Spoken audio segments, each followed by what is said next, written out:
Once again खुदावंद के बाबरकत नाम में आप सबकी सलामती हो और आप सबको यहाँ पर फिर वेलकम कलवी चैपल नॉर्बी में। तो खुदावंद का शुक्र अदा करते हैं कि आज हम फिर उसकी बारगाह में उसकी बादशाही की बातें सुनने के लिए हाजिर हैं।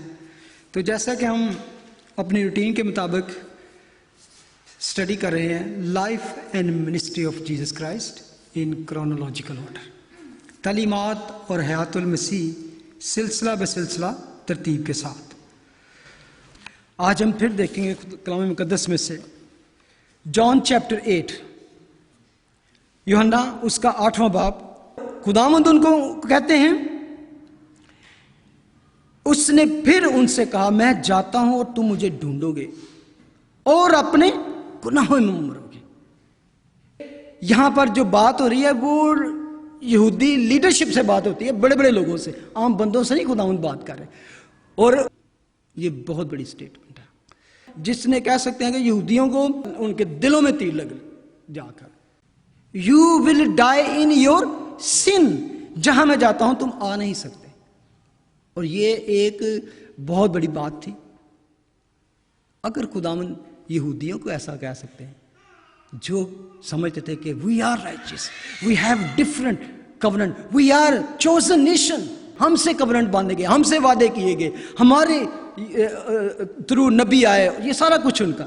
लेकिन यहां खुदावंद बहुत बड़ी बात कर देते हैं कि अगर तुम मुझ पर यकीन नहीं करोगे, अगर मुझ पर ईमान नहीं लाओगे, you are going to hello.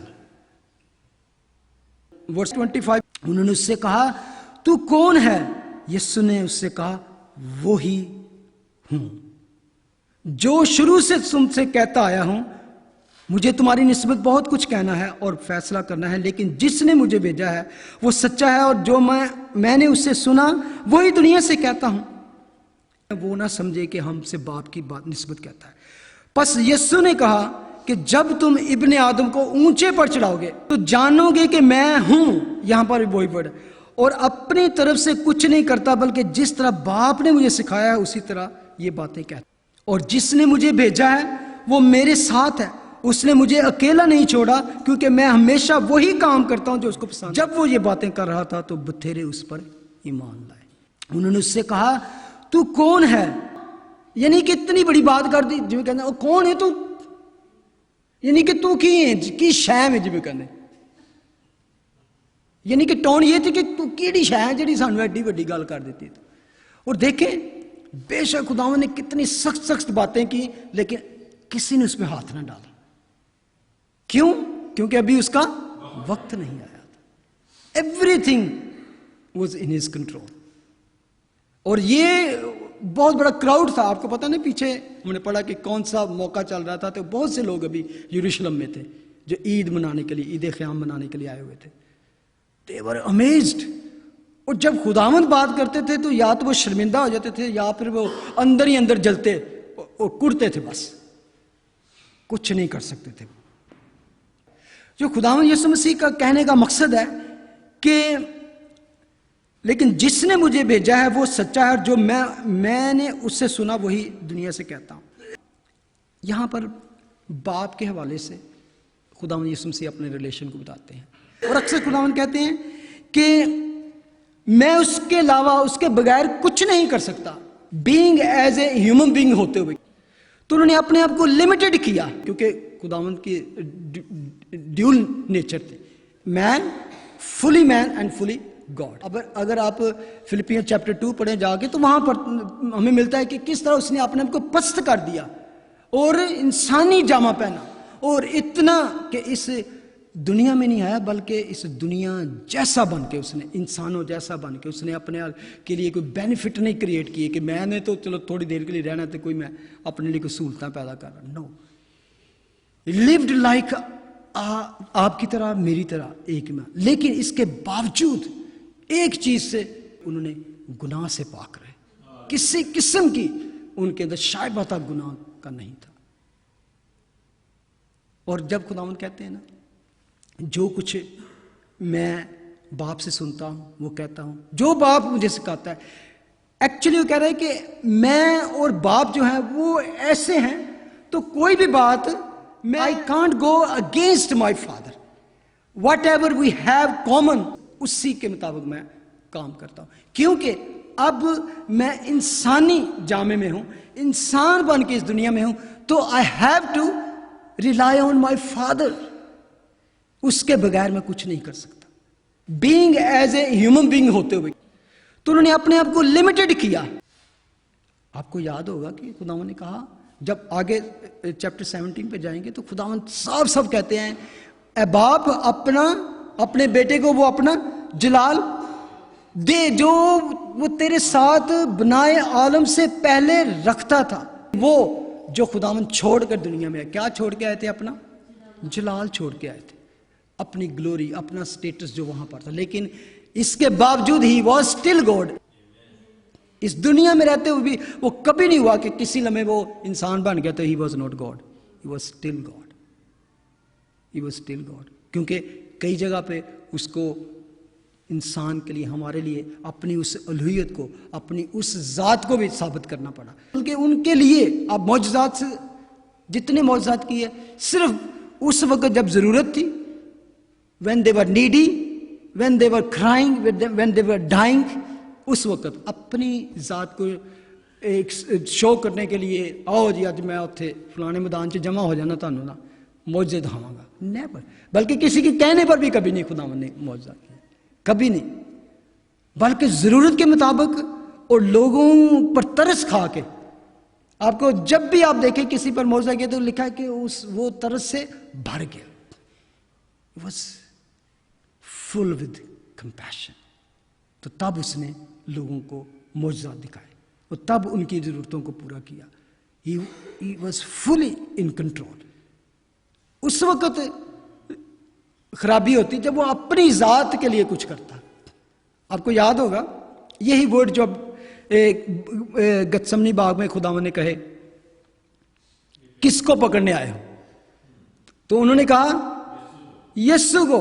यीशु तो खुदावंद ने कहा आई एम, और क्या हुआ?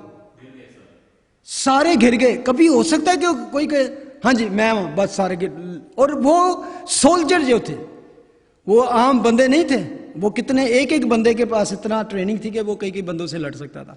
तो खुदावंद ने कहा आई एम। तो किस तरह गिरे?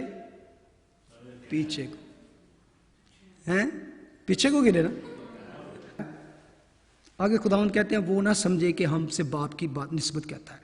बस यीशु ने कहा कि जब तुम इब्ने आदम को ऊंचे पर चढ़ाओगे, इस टॉकिंग अबाउट द क्रूसिफिक्शन। और ये पीछे हो चुका था एक वाकया, उसकी याद दिला रहे थे। तो जानोगे कि मैं हूं, यहां पर भी वही वर्ड, और अपनी तरफ से कुछ नहीं करता बल्कि जिस तरह बाप ने मुझे सिखाया है उसी तरह ये बातें कहता हूं। फिर वही बात है कि हम दोनों, ना बाप उसके खिलाफ कोई बात करता है और ना बेटा उसके खिलाफ।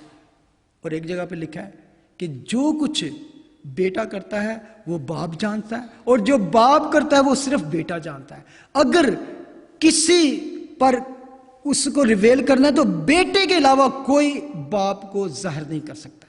It was only Jesus.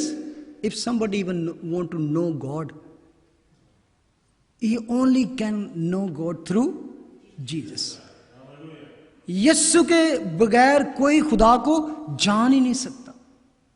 किसी ने आज तक खुदा को नहीं देखा।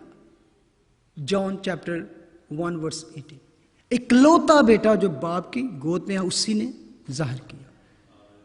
ये पिछली जितनी भी पिछली हिस्ट्री चलती आ रही है ना, उसको भी उसने बीच में लिया और आगे की हिस्ट्री को भी, प्रेजेंट को भी, कि किसी ने आज तक खुदा को नहीं देखा। इकलौता बेटा जो बाप की गोद में है उसने जाहिर किया। Jesus came and brought revelation. Hebrew की बुक पढ़े तो उसमें सारा कुछ ये है। ओल्ड टेस्टामेंट क्या है कि सब कुछ जो तुम पिछले था वो सब सिंबॉलिक था, एक साया था, शैडो था, पिक्चर थी। No real is here. बेटे ने आकर उसको ओपन कर दिया, रेवलेशन को, उसको पिक्चर को रियलिटी बख्श दी। मैं यहां पर हूं, you don't have to go back, come to me, मेरे पास आओ। और जिसने मुझे भेजा है वो मेरे साथ है, उसने मुझे अकेला नहीं छोड़ा, क्योंकि मैं हमेशा वही काम करता हूं जो उसको पसंद आते हैं। क्या इंसान कोई आज तक कह सकता है कि मैं हमेशा वो काम करता हूं जो उसको पसंद आते हैं? कोई प्रॉफिट भी नहीं कह सकता, और ना कहा कि मैं हमेशा वो काम करता हूं जो उसको पसंद करता है। आमतौर पर इंसान को जो पसंद होता है वो करता है। हम भी ऐसे ही हैं, अक्सर जगह पे हम अपनी पसंद का काम करते हैं, उसकी पसंद का नहीं करते। यीशु, खुदावंद यीशु मसीह सिर्फ कह सकते हैं कि मैं हमेशा वही काम करता हूं जो उसे पसंद आते हैं। जब वो ये बातें कर रहा था तो बथेरे उस पर ईमान लाए। यहूदी उसकी बातों में कि ये जो अथॉरिटी, और लिखा ना कि अक्सर कि उसकी बातें फकीयों फरीसियों की तरह नहीं थी, बल्कि वो इख्तियार के साथ बात करता था, अथॉरिटी के साथ। मैंने कहा ना कि बार बार आप पढ़ेंगे स्टेटमेंट, हम तो कई दफा सिर्फ ये पढ़ते हैं ना, जिंदगी की रोटी मैं हूं, जिंदगी का पानी मैं हूं, लेकिन उसके अलावा भी बहुत सी स्टेटमेंट है खुदावन जिसमें खुदावन ने कहा मैं हमेशा वो काम करता हूं जो उसको पसंद आते। कौन कह सकता है कि मैं हमेशा वो काम करता हूं? हमेशा, क्योंकि हमारे अंदर वो नेचर ही नहीं है। वर्स 31, बस यीशु ने उन यहूदियों से कहा जिन्होंने उसका यकीन किया था कि अगर तुम मेरे कलाम पर कायम रहोगे तो हकीकत में मेरे शागिर्द ठहरोगे। ये बहुत बड़ा एक हमारे लिए लेसन है इस पैसेज में। जो यकीन कर लेते हैं, अब यह बात है हमसे, जो उस पर ईमान ले आते हैं। अब हम आगे उस एरिया में, हम सब उस पर ईमान रखते हैं ना, तो अब हमसे खुदावंद कलाम करता है कि अगर तुम मेरे कलाम पर कायम रहोगे तो हकीकत में मेरे शागिर्द हो। बहुत से मसीही ऐसे हैं जो ईमान तो ले आते हैं कि यीशु खुदा का बेटा है, यीशु ने सलीब पर हमारे लिए जान दी, हमारे गुनाह को माफ कर दिया, लेकिन क्या है आगे, क्या है? ये तो बड़ा आसान है उस पर बिलीव करके तो कहना चलो जी ऐसे ही बख्शेंगे बस, लेकिन बात यहां तक नहीं खत्म होती। आगे है उसके कलाम पर कायम रहना, अबाइड इन हिज वर्ड। इसका मतलब है लिविंग इन द वर्ड, कलाम में जिंदगी गुजारना, कलाम के मुताबिक जिंदगी होना, उसके मुताबिक हमारी लाइफस्टाइल होना। कलाम पर कायम रहना मतलब है कि जीसस पर कायम रहना। अगली आयत कहती है, वेरी फेमस वर्स, और आप सबको याद होगी, वर्स 32, और सच्चाई से वाकिफ होगे और सच्चाई तुमको आजाद करे। You will know the truth and the truth will set you free. तुम कलाम से वाकिफ होगे और तुम सच्चाई से वाकिफ होगे और सच्चाई तुमको आजाद करेगी। अब मैंने कई दफा कहा, he is a master of speaking, master of the moment.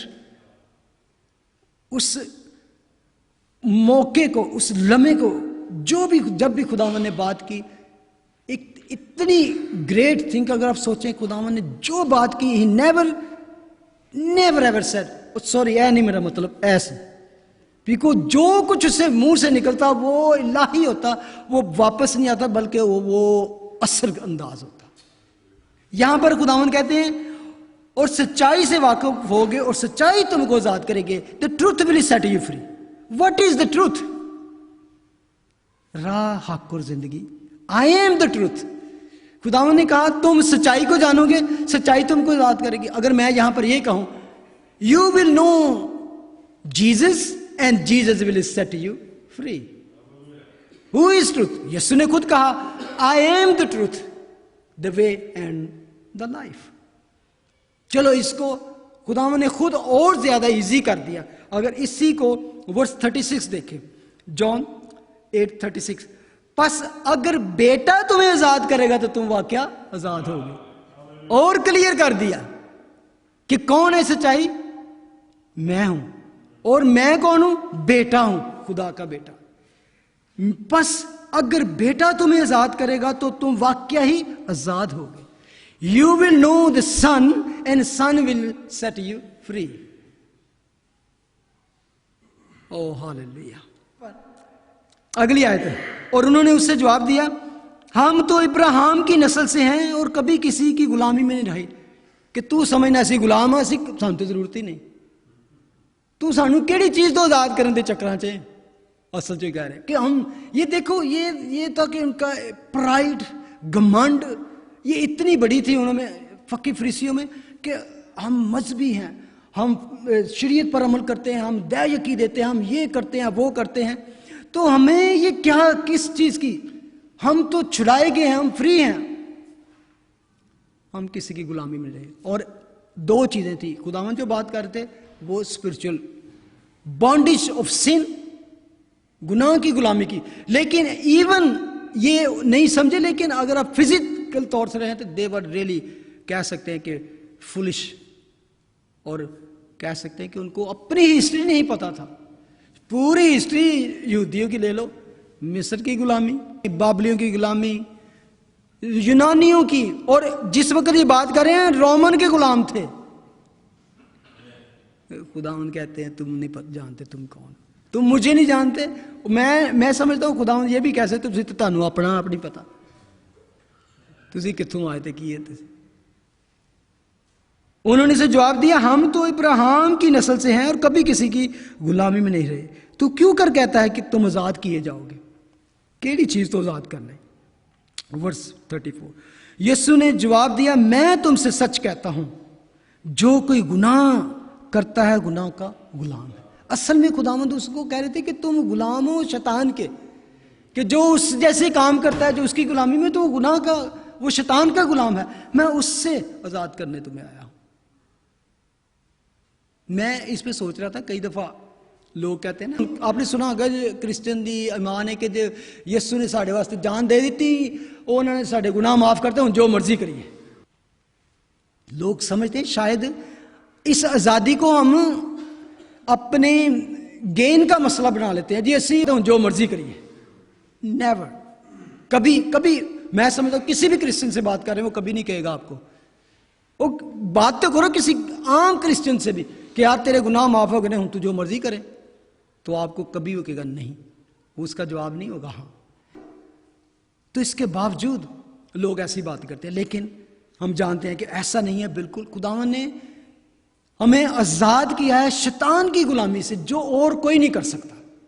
हुकूमतों की गुलामी से, इस चीज की उस चीज की, जेलों से, तो गुलामी से आज़ादी इंसान को मिल सकती है, लेकिन गुनाह से आज़ादी के लिए सिर्फ खुदावन ने कहा कि अगर तुम मुझ पर ईमान ना लाओगे तो कह सकता हूं जेल च ही सड़ोगे। फिर तो अगर जेल च नहीं तो जेल च चले जाओगे। फिर वो केड़ी, हमेशा की जेल च चले जाओ, हमेशा की जेल में चले।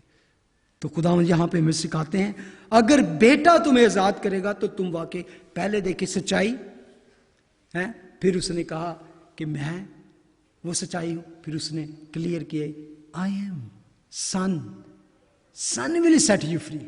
अगर बेटा तुमको आजाद कर तो तुम वाकई हकीकत में आजाद होना है ना, तो वो क्या है कि यीशु को कबूल करना। आज भी बहुत से लोग इस तरह की यहूदियों जैसी बात कर देते हैं, असी किसी के गुलाम नहीं है, हम वाई वी, लेकिन खुदा जो है वो जानता है। मैं जानता हूं कि तुम इब्राहिम की नस्ल से हो, तो भी मेरे कत्ल की कोशिश में हो, क्योंकि मेरा कलाम तुम्हारे दिल में जगह नहीं पाता। मैंने जो अपने बाप को मैं जो अपने बाप को कि हाँ देखता हूं वो कहता हूं, और तुमने जो अपने बाप से सुना वो करते। उन्होंने जवाब में उससे कहा, हमारा बाप तो इब्राहिम है। बार बार वो कह रहे थे, खुदावंद ला रहे हैं थोड़ा जो उसको, कि अब तैयार हो जो, मैं बहुत शॉकिंग। यीशु ने उनसे कहा, अगर तुम इब्राहिम के फर्जंद होते तो इब्राहिम के से काम करते, लेकिन अब तुम मुझ जैसे शख्स के कत्ल की कोशिश में हो, जिसने तुमको वही हक बात बताई जो खुदा से सुनी। इब्राहिम ने तो ये नहीं किया था, तुम अपने बाप के से काम करते हो। उन्होंने उससे कहा, हम हराम से पैदा हुए। यानी कि कन्वर्सेशन आपको समझ के टेंस होती जा रही है, तलखी बीच में आती जा रही है। तू कौन है, पहले तू कहां से आया, क्यों ऐसी बात, हमारा बाप ये है। तो यानी कि अक्सर में कई दफा ऐसी बात भी करते थे कि तेरे बाप दादे पता ही नहीं तू कौन है, ये असल में कहने की कोशिश कर, तू हमको ऐसी बात करता है, हम रामजादे हैं, हमारा एक बाप है यानी खुदा। यीशु ने उनसे कहा अगर खुदा तुम्हारा बाप होता तो तुम मुझसे मोहब्बत रखते, इसलिए कि मैं खुदा में से निकला और आया हूं, क्योंकि मैं आपसे नहीं आया बल्कि उसी ने मुझे भेजा है। तुम मेरी बातें क्यों नहीं समझते, इसलिए कि मेरा कलाम सुन नहीं सकते। आगे बहुत बहुत ही सख्त स्टेटमेंट है, टफ, सख्त कलाम, हार्ड सेइंग। हम अक्सर पढ़ते हैं ना कि Jesus is love, Jesus is loving. Yes he is, क्योंकि सबसे बड़ी मिसाल है, उसने अपनी जान दी ये प्यार के लिए। लेकिन जहां सख्ती की जरूरत है वहां पर खुदावन ने यह भी कहा ऐ सांप के बच्चे, तुम मेरी बातें क्यों नहीं समझते, इसलिए कि मेरा कलाम सुन नहीं सकते। तुम अपने बाप इब्लीस से हो। अब इससे बड़ी बात कौन सी? तुम कहते हो इब्राहिम के औलाद हो, नहीं, तुम इब्लीस की। बेशक फिजिकली तुम जो है इब्राहिम की औलाद हो, लेकिन spiritually you are sons of Satan. ये इससे बड़ी बात क्या थी? और मैं कई दफा इसको सोचता हूं कि खुदावन ने इतनी, यानी कि बहुत बड़ा अटैक था उन पर, फकीर फरीसी जो पहले ही उसके कत्ल की कोशिश में थे। और ये बातें आप देखें, पिछली जितनी खुदावन की मिनिस्ट्री है, ये हम लास्ट 6 मंथ में जा रहे हैं, तो उससे पहले नहीं ऐसी बातें की। लेकिन वो चाहते नहीं थे कि इतनी जल्दी ये मसला पैदा हो जाए, और वो जो प्रोग्राम उनका था 3 साल का, 3.5 साल का, वो पूरा करना बहुत ज़रूरी था। लेकिन अब उनका वक्त करीब था, और कई दफ़ा खुदावन ने खुद की कि वो टेंशन को रेज कर दिया, ताकि वो उस सारे वक्त को जानते थे कि किस वक्त क्या करना है। तो यहाँ पर उन्होंने कहा कि तुम अपने बाप इब्लीस से हो और अपने बाप की ख्वाहिशों को पूरा करना चाहते हो। वो शुरू ही से खूनी है और सच्चाई पर कायम नहीं रहा, क्योंकि उसमें सच्चाई है नहीं। जब वो झूठ बोलता है तो अपनी ही कहता है, क्योंकि वो झूठा है, बल्कि झूठ का बाप है। लेकिन मैं जो सच बोलता हूं, इसलिए तुम मेरा यकीन नहीं करते। तुम में से कौन मुझ पर गुनाह साबित कर सकता है? सारों चीज़ों का एंड ये था कि जो मैं बातें कह रहा हूं वो सच हैं। अगर मैं गलत हूं तो मुझ पे साबित करो। तुम, मैं तो साबित कर सकता हूं, मेरे साथ एक और है जो मेरी गवाही देता है, जो साथ साथ इसको प्रूव करता जाता है, मेरे मौजज़ात से, मेरे कामों से, मेरी लाइफ से, मेरे करैक्टर से। खुदा की गवाही ये थी, दिस इज माई बिलवड सन, इसकी सुनो। खुदा की गवाही ये थी, दिस इज माई बिलवड सन। जो इसकी सुनता है वो मेरी सुनता है, जो यीशु की सुनता है वो बाप की सुनता है, जो बेटे पर ईमान लाता है वो बाप पर ईमान लाता है, जो बेटे की नहीं मानता बाप की नहीं मानता, और उसमें जिंदगी नहीं। बस मैं इसको, हम खुदा उनका शुक्र अदा करें कि हमको जो रूह बख्शा गया, हमको जो पहचान बख्शी गई है, हमको जो नाम बख्शा गया है, वो सब नामों से आला नाम है। हम उसकी प्रस्तुति करते हैं जो आसमान से आया, जो दुनिया का नहीं। मैं ऊपर का हूं, तुम नीचे। क्यों नीचे वो आया? कि हम भी ऊपर के हो जाएं। हमें उसने ऊपर से आके गले लगाया ताकि वो भी, हम भी ऊपर उसके साथ हो। खुदा ने कहा, ए बाप, जहां मैं हूं, रिक्वेस्ट की, बल्कि जहां मैं हूं वहां ये भी हो, ताकि मेरा जलाल देखें। ये खुदा कि यीशु की अपने बाप से रिक्वेस्ट थी, और that will happen one day, और is going to happen very soon. Very soon is going to happen. We are going to be raptured. खुदावन जल्द आने वाला है, और हम उसके साथ बाप के घर में जाएंगे। खुदावन तेरा शुक्र, तेरी हमद, तेरी तारीफ। बेशक खुदावन तू जिंदा है और तू जिंदगी बख्शता है। जो तेरे पास आता है, तूने कहा कि मेरे पास आओ, सब मेरे पास आओ, मैं तुमको आराम दूंगा। I will take you in to the land of peace और लैंड ऑफ सिक्योरिटी।